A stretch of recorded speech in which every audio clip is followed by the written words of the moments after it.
Hello, hello, good morning mga kabebot. What's up? Ito po pala yung aking hardin dito sa Anguno. Ayan po oh, gabi. Mga kabebot, ang dami po niyang mga gulay-gulay namin. Yan. Gabing San Fernando. Yan, mga araw-araw po ako ay nagkukuha ng mga okra. Pinitas ko po yung kahapon. Ang dami pong bunga niyan. Araw-araw po yan. Sobra-sobra ng pagkain ko sa araw-araw. Yan.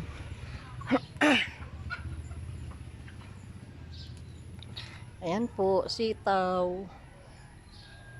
Ano na bang maisipan kong maitanim. Kasi tanim ko. Ito po, pinya.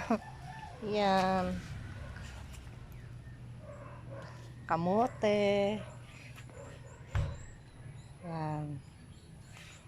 Kamuting baging. Ito po ay malunggay. Yan po. Yan po, okra.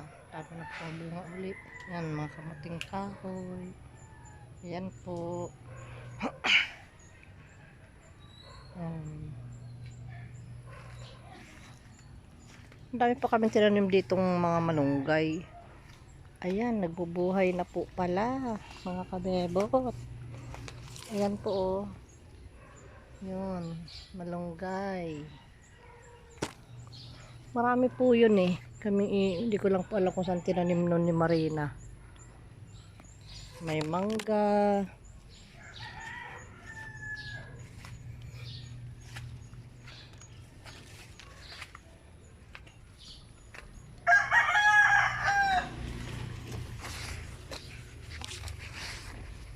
May siling labuyo. Ayan, mga kabebot.